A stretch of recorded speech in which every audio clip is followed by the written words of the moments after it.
안녕하세요. 오늘 코딩그라운드 포항점 원장님과 저희 대표 강사님을 모시고 코딩 교육이 바뀌고 있는 정책이라든지 학부모님들이 궁금하신 질문들을 몇 가지 준비해 보았습니다. 두 분 간단하게 자기소개 부탁드립니다. 네, 안녕하세요. 코딩그라운드 포항점 원장 문예찬입니다. 안녕하세요. 코딩그라운드 포항점 대표 강사 정희원입니다. 네, 감사합니다. 첫 번째 질문은 AI가 이제 코딩을 다 해준다는 말들이 많은데 그럼 우리 아이들은 코딩을 꼭 배워야 될까요? 이 부분 제가 답변을 드릴 수 있을 것 같은데 예. 저는 오히려 더 필요해졌다고 생각합니다. 단지 표현 연습에 조금 바꿔야 한다고 생각해요. 물세. 코딩 교육이라기보다는 AI 교육이 조금 더 맞다라고 생각이 들고요.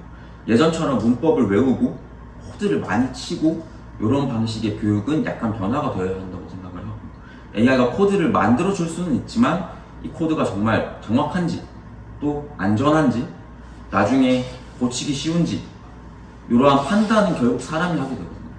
결국에 이런 판단을 할 수 있는 사람이 되려면 코딩을 배운 사람과 안 배운 사람의 차이가 여기서 생긴다고 생각을 해요. 단순히 문법을 알고 코드를 잘 치는 건 이제 AI가 해줄 수 있으니까 이걸 내가 읽고 판단하고 분석할 수 있는 능력을 기르는 교육으로 방향이 변화되고 있다라고 이해를 하시면 좋을 것 같아요. 결국은 내 실생활에서 내가 어떤 부분을 바꾸고 싶은데 내가 이거를 코딩으로 어떻게 해결할 수 있을지 이게 코딩으로 어떤 것들이 가능한지를 판단을 하려면 결국은 내가 코딩을 알고 있어야 되기 때문에 오히려 역설적으로 또 코딩 교육이 더 중요해졌습니다.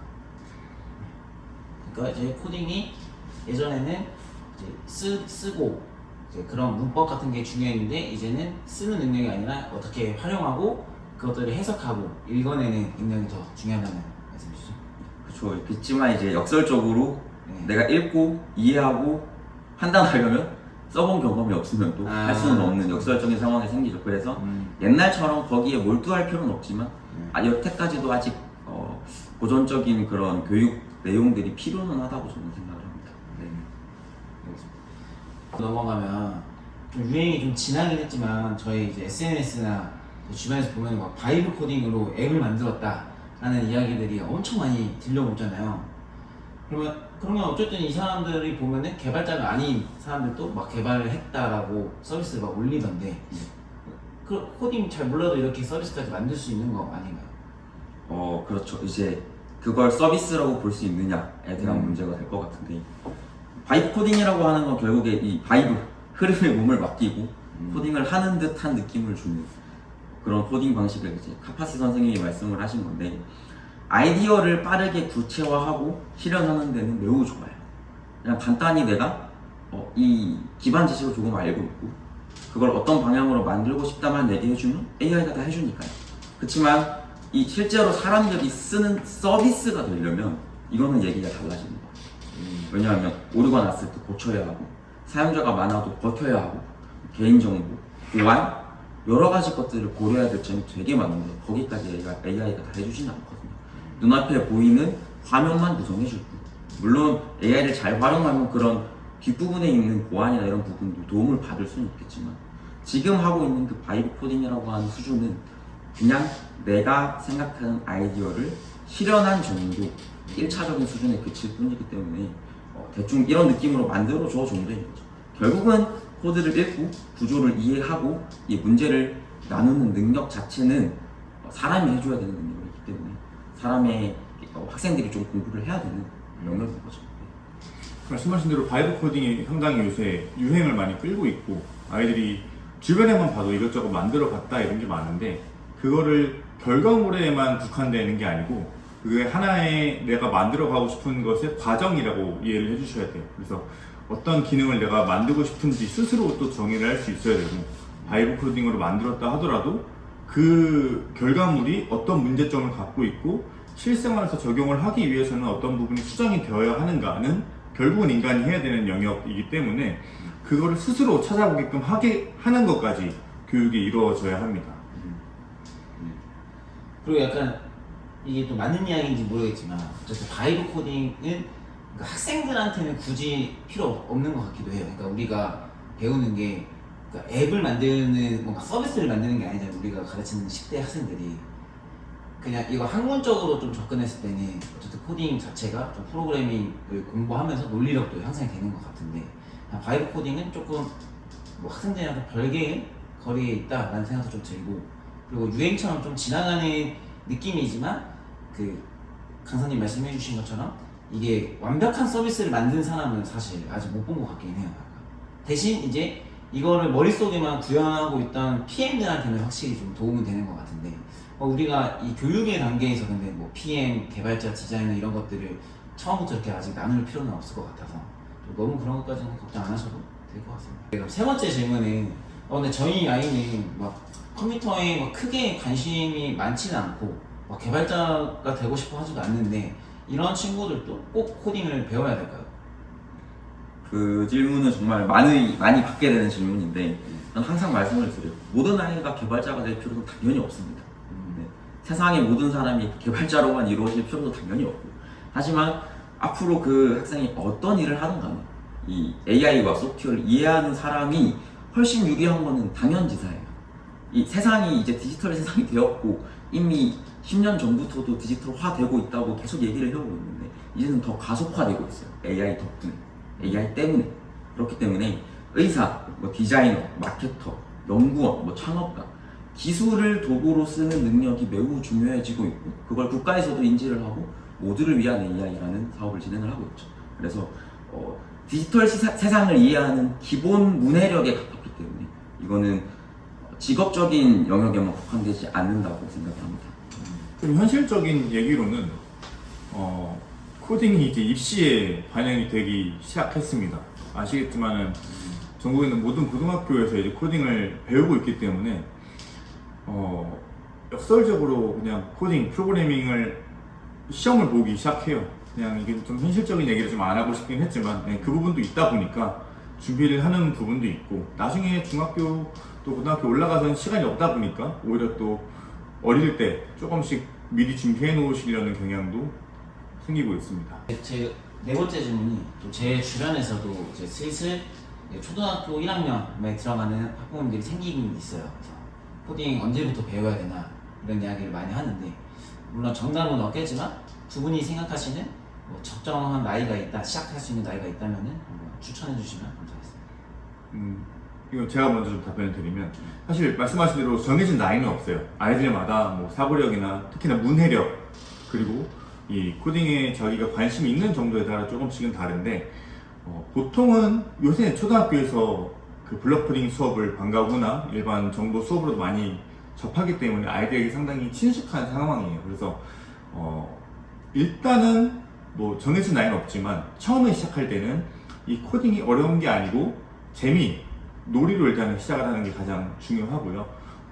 그 과정에서 이제 내가 궁금해하는 거를 만들어보고 해결해보는 능력을 조금씩 기르면서 이러면서 이제 그 자기 나이대에 맞는 또 하고 싶은 프로그래밍이나 또 개발하고 싶은 영역들을 만들어가는 게 가장 좋아요. 네. 저도 정답은 사실 뭐 아이마다 다를 수 있겠지만 이것도 하나의 언어라고 본다면 영어는 영어 유치원도 보내면 뭐 하잖아요. 그렇죠. 네, 그러니까 어쨌든 어릴 때부터 자극을 주면 추후에 학습 능력이 조금 더 좋아질 수 있다는 거에 대해서는 그거는 모든 학문에 대해서 통용이 될 것 같고요. 근데 꼭 어떤 시점을 정해야 한다면 그리고 그걸 꼭 제가 정해야 한다면 저는 최소한 학생이랑 소통이 가능한 한 3학년 정도는 적정하지 않을까라고 개인의 의견이고요. 그래서 어쨌든 아이가 뭔가를 만들고 싶어 하는 게 있고 실패해도 다시 시도할 수 있는 이런 경험을 쌓을 수 있는 시작점이 한 3학년 정도면 적정하지 않을까라고 저는 개인적으로 생각합니다. 네. 근데 요새 조금 빨라졌어요. 그래서 한 2학년, 1학년 학부모님들부터도 학원으로 문의를 주시는 편이고 실제로 또 막 뭐 유치원 때부터도 뭐 다른 코딩 사실 그거는 사실 코딩은 아니고 놀이입니다. 근데 유치원부터 했었다 이런 친구들도 상당히 많이 있어요. 그러니까 나는 이제 나한테 누가 물어보면은 그러니까 부모님이 그러니까 경제적인 여력이 충분해. 그러면 내가 막 여기서 엄청 극적인 효과를 누리려는 거 아닐 거잖아. 초등학교 1, 2학년 때 그 로봇 가지고 노는 게 옛날에는 그게 놀이라고 좀 생각을 했는데 초창기에는 근데 또 그냥 그거 만지는 거 가지고 노는 것만으로도 애한테는 갑자기 경험이 되거든요. 그렇죠. 그래서 그냥 부모님이 시간 되고 돈 있으면은 뭐 하나 더 배워도 나는 그리고 뭐 다 그렇게 여유로운 건 아니니까 그러면 한 3, 4학년 때부터 배워도 된다. 놀이로 시작을 하면 돼요. 네. 교육의 접근보다는. 제가 상담을 하러 가면은 뭐 되게 과목이 많아요. 그러니까 우리가 국영수를 가면 국어, 영어, 수학 이렇게 되어 있을 텐데 코딩은 이제 스크래치, 뭐 파이썬, 뭐 C 언어, 로블록스 되게 과목명도 좀 생소하단 말이에요. 그러면 여기 뭐부터 배워야 하는 건가요? 처음부터 너무 막 어떤 플랫폼이나 언어에 국한돼서 집착하지는 않으셔도 될 것 같아요. 사실 세상에 존재하는 언어의 개수는 저희가 생각하는 것보다 훨씬 더 많고요. 몇백 개가 되고요. 그래서 그 중에 하나를 선택하는 건 결국 내가 하고 싶은, 내가 조금 더 집중하고 싶은 영역에 많이 사용되고 있는 언어를 최종적으로 선택을 해서 주 무기로 쓰게 되는 것이지, 특정 언어가 꼭 선택이 되어야 할 필요는, 시작부터 선택되어야 할 필요는 없어요. 그래서 제 개인적으로는 저학년 때는 논리 구조를 익히는 놀이 위주, 블록 코딩 위주로 좀 하시다가 중학교 고학년이나 중학생은 파이썬 정도, 파이썬은 그래도 문법이 조금 쉽거든요. 그래서 이 정도로 넘어가시면 될 것 같고요. 결국은 언어가 핵심이 아니라 이 조건, 뭐 반복, 함수 이런 기본 개념을 아이가 스스로 체득하고 말로 설명할 수 있느냐에 이 부분이 가장 중요한 것 같아요. 그리고 뭐 초등학교 저학년 같은 경우는 블록 코딩이 대표적으로 스크래치랑 엔트리가 있는데 그 두 언어는 어떤 언어를 써도 크게 뭐 무리가 되는 건 아니고 비슷한 언어이고, 네. 초등학교 저학년 때는 그 블록 코딩 언어로 놀이 위주로 좀 접근을 했다가 프로그래밍 언어 같은 경우에는 조금 그 내가 배우는 목적에 따라 좀 달라질 수는 있을 것 같긴 합니다. 일단은 자연스럽게 텍스트 언어로 좀 넘어가는 친구들에게는 파이썬을 좀 권장을 드리는 편이고, 알고리즘 대회나 내가 조금 더 심화한 과정으로 좀 진행을 해야겠다라는 친구들은 C 프로그래밍을 좀 권장을 드리긴 하는데, 어디까지나 권장 사항이고 친구들이 배우는 목적에 따라 조금씩 바뀐다는 내용만, 바뀐다는 것만 알고 계시면 될 것 같아요. 이제 온라인으로도 수업을 들을 수 있잖아요. 그러면 이제 온라인으로 수업을 듣는 것과 학원에서 수업을 들으면, 물론 가서 듣는 게 당연히 좋을 것 같다는 생각이 있지만 혹시 어떤 장단점이 있다면 좀 설명해 주실 수 있을까요? 온라인 수업은 아무래도 다수의 학생이 있어도 강사 한 명의 화면을 보통 크게 띄워놓고 수업을 듣기 때문에 지식을 1대1로 전달하는 느낌은 조금 더 강한 것 같아요. 근데 오프라인 수업의 강점은 다들 아시겠지만 사실 아이들이 실제로 뭔가를 하다가 막히는 지점은 강사의 물론 설명에 집중을 안 할 때도 있기는 하지만 오류가 났을 때 어디가 문제인지 모르고 멈춰버리는 순간이거든요. 그러니까 이런 순간들이 이제 오프라인 수업의 가치가 조금 더 있기는 한 것 같아요. 실시간으로 피드백이 바로 들고 디버깅을 코칭을 할 수 있고, 뭐 질문을 거기서 바로바로 피드백을 받을 수도 있고, 친구들과 결과물도 공유할 수 있고, 이런 경험들이 있기 때문에 그런 경험의 영역에서 오프라인이 조금 강점이라면 지식 전달 자체는 온라인이 조금 집중도가 높을 수도 있다라고 저는 생각을 합니다. 네, 또 학부모님이나 학생 입장에서 생각해보면 온라인 수업을 듣는 이유가 저희 학원의 수업을 듣고 싶은데, 어떤 정해진 콘텐츠를 듣고 싶은데 시간적인 제약이나 공간적인 거리나 물리적인 제약 때문에 좀 어려우신 경우가 있어서, 그런 경우에는 주로 1대1 아니면 많더라도 2대1 친구들끼리 같이 이렇게 수업을 좀 진행하는 경우가 좀 있고요. 오프라인 수업은 지금 말씀하신 대로 친구들끼리 같이 또 소통하고 바로바로 현장에서 수업하면서 문제 해결하고 뭐 코드 체크해보고 이런 부분에 있어서 강점이 있는 것 같아요. 어쨌든 그 온라인이 당연히 이제 물리적인 한계를 좀 극복할 수 있는 장점과 오프라인의 단점은 확실하게 있고, 그리고 교육적인 면에서도 큰 차이가 없다는 말씀이죠. 교육의 퀄리티에서는 네, 똑같습니다. 네. 게임만 좋아하는 아이에게 코딩을 시키면 게임을 더 하게 되는 거 아닌가요? 이 질문이 있는데, 뭐 예를 들어서 뭐 로블록스가 또 여기에 들어갈 수 있을 것 같아요. 요즘 유행하는. 어떻게 생각하시나요? 사실 학부모님들이 이제 이 분야를 잘 모르고 보시면 로블록스로 개발을 하고 있는 화면이나 로블록스로 게임을 하고 있는 화면이나 똑같아 보여요. 그렇지만 사실 이제 그 때문에 이제 방향 설정이 좀 중요한 것 같은데, 학생이 게임을 만드는 사람의 관점을 갖게 조금 해주면 좋은 것 같아요. 이게 단순히 그냥 게임을 소비하는 것보다는 이 캐릭터가 왜 움직이지? 점수는 어떻게 계산이 되지? 알고리즘이 뒤에 어떻게 만들어졌지? 난이도 조절이 어떻게 되지? 이렇게 되면 이제 소비자에서 창작자로 관점이 조금 바뀌는 거거든요. 이거는 단순히 게임에만 국한된 것도 아닌 것 같아요. 결국에 이걸 어떻게 하면 만들 수 있지? 어떻게 만들었을까? 왜 만들었을까? 라는 이 게임뿐만 아니라 모든 것들이 사실 그렇거든요. 이거를 만드는 사람의 관점에서 조금 더 흥미를 가질 수 있도록 유도를 해주면 오히려 게임을 좋아하는 학생에게는 코딩이 좀 좋은 출발점이 될 수 있지 않을까라는 생각을 좀 합니다. 네. 그리고 실제로 저희가 로블록스 게임 개발 수업을 할 때도 일단은 기본 개념을 좀 알려주고 그 개념을 가지고 자기가 원하는 대로 바꿔보고 친구들이랑 같이 플레이해보는 경험을 항상 주거든요. 그걸 통해서 아 내가 원하는 걸 이렇게 바꿔보겠다 이 포인트가 가장 중요하기 때문에 항상 학습을 할 때는 선생님한테 배우는 게 학이라는 내용이고 또 습이라는 게 자기가 연습을 해보고 익히는 내용이기 때문에 그 부분이 오히려 더 중요하다라고 봐주시면 될 것 같아요. 선생님들이 이제 잘 모르시는 분들이 많잖아요. 이 업에 종사하지 않는 분들이. 그러면은 뭐 집에서 뭐 어떤 식으로 좀 도와줄 수 있을까요?